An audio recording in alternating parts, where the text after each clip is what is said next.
Welcome to Vinay talks. ఈరోజు మనం భగవద్గీతలో ఎపిసోడ్ 6ని మొదలు పెట్టబోతున్నాము. ఇప్పుడు అర్జునునికి ఇంకా కొన్ని సందేహాలు మొదలు కాబోతున్నాయి. తత్రాపశ్యత్ స్థితాన్ పార్థ పితృనత పితామహాన్ ఆచార్యన్ మతులాన్ భ్రాతృన్ పుత్రాన్ పౌత్రాన్ సుఖీం స్తత స్వసురాన్ సృదశ్చైవ సేనయోరుభయోరపి తాన్ సమీక్షస కౌంతేయ సర్వాన్నంతు భవస్థితాన్ కృపయా పరయావిష్ణో విషీదనిదమబ్రవీత్. అర్జునుడు సైన్యంలో ఇరు వర్గాలను చూశాడు. తాతలు, మన్మన్లు, తండ్రులు, గురువులు, మేనల్లుళ్ళు, మేనమామలు, అన్నదమ్ముళ్ళు, స్నేహితులు, మిత్రులు అందరూ వీళ్ళే కనిపిస్తున్నారు. యుద్ధానికి సిద్ధంగా ఉన్న బంధువులందరినీ చూశాడు. అపారమైన కరుణతో చలించిపోయాడు, బాధపడుతున్నాడు. అయితే ఇక్కడ అర్జునుని మనసులో ఇంకా ఎలాంటి ఫీలింగ్స్ వస్తున్నాయనంటే, ఎంతోమంది మా అన్నదమ్ములం ఉన్నాము, ఇక్కడ ఎవరిని చూసినా అంతా మా వాళ్ళే ఉన్నారు. సో ఇక్కడ నేను ఎవరితో యుద్ధం చేస్తున్నాను? శత్రువులు అంటే ఇప్పుడు బయట వాళ్ళ శత్రువులతోనంటే దేనికైనా రెడీ అన్నట్టుగా ఉంటాను. కానీ ఇక్కడ శత్రువులంతా మన వాళ్ళే ఉన్నారు. మన వాళ్ళే ఉన్నప్పుడు వాళ్ళతో ఎలా చేస్తాను యుద్ధము? ఇప్పుడు రెండు చేతులు, ఒక చేతి ఒకటి కొట్టుకుంటే దాంట్లో నష్టపోయేది ఒకడికే. ఇప్పుడు రెండు కళ్ళు ఉన్నాయి, రెండు కళ్ళతో చూసేది ఒకటే. అందులో ఏ ఒక్క కన్ను పోయినా తన కన్నే పోతుంది. అలా ఈ టైప్లో అర్జునుని ఆలోచన ఈ విధంగా స్టార్ట్ అయింది అన్నట్టు. సో ఇక్కడ నాది నీది అన్న భావన పెరిగిపోతుంది. మనంతా మనవాళ్ళు మనవాళ్ళు మనవాళ్ళు. అయితే ఈ మనవాళ్ళు అనేది విపరీతమైన స్థితిలోకి వెళ్ళిపోతుంది. అయితే ఇక్కడ చాలామంది సంధి ప్రయత్నాలు చాలాసార్లు చేశారు.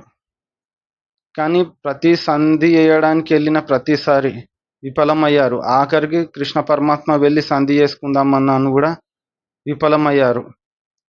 అయితే కృష్ణ పరమాత్మ సంధి చేద్దామని వెళ్ళినప్పుడు దుర్యోధనుడు ఏ విధంగా అవమానించాడంటే, కృష్ణ పరమాత్మ అంటాడు, సగం సగం పంచుకోవడం కాదే, కనీసం ఒక 5 ఊర్లు ఇవ్వండి అని అన్నాడు. ఇవ్వనన్నాడు. పోనీ 5 ఇల్లులు ఇవ్వండి, ఇవ్వనన్నాడు.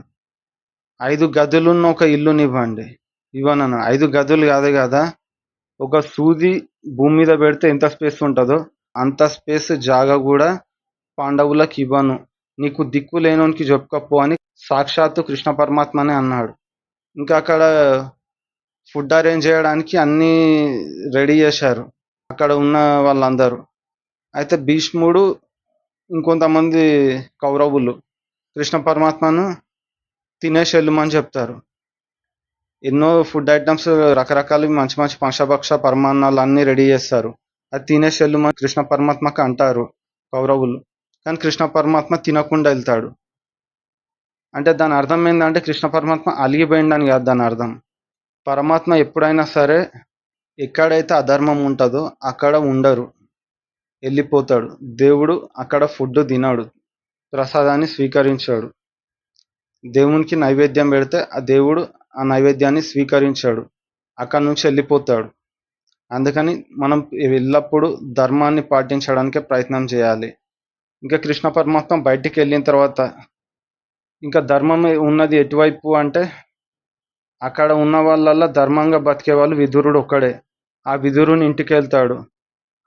ఏమైనా తినడానికి పెట్టు, నాకు ఆకలిగా ఉందని అంటాడు.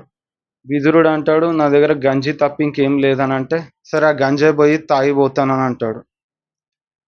అంటే ఇక్కడ పరమాత్మ ధర్మం ఉన్న వైపు, తినడానికి ఏది లేకపోయినా ఆఖరికి గంజైనా తాగడానికి ఉంటాడు తప్ప, అధర్మం ఉన్న చోట ఎంత మంచి ఐటమ్స్, ఫుడ్ ఐటమ్స్ పెట్టినా తీసుకోడు, స్వీకరించాడు. ఇది మీరు గమనించాలి ఖచ్చితంగా. సో ఇప్పుడు అర్జునునిలో ఇన్ని రకాల సందేహాలు ఉన్నాయి. అంటే అంతా మా వాళ్ళు, మా బంధువులే ఉన్నారు, మా బంధువులు మా మిత్రులు తప్ప ఇంకెవ్వరు లేరు, వీళ్ళతో యుద్ధం ఎలా చేయాలి అన్న మనసులలో ఇంకా ఘాటుగా మొదలైంది అన్నట్టు. ఇంకా కృష్ణ పరమాత్మతోని షేర్ చేసుకుందాం అనే ఫీలింగ్ ఇంకా మొదలైంది. ఇంకా శ్రీకృష్ణ పరమాత్మతోని షేర్ చేసుకోబోతున్నాడు. అది రేపు చెప్పుకుందాము. ఇప్పటి వరకు నేను ఈ శ్లోకంల యొక్క అర్థాన్ని క్లియర్గా ఎక్స్ప్లెయిన్ చేశాను. నా ఎక్స్ప్లెనేషన్ మీకు నచ్చినట్టయితే నా ఛానల్ని సబ్స్క్రైబ్ చేయండి. Thank you. ఓం శ్రీకృష్ణ పరబ్రహ్మణే నమః. జై శ్రీరామ్. జై హింద్.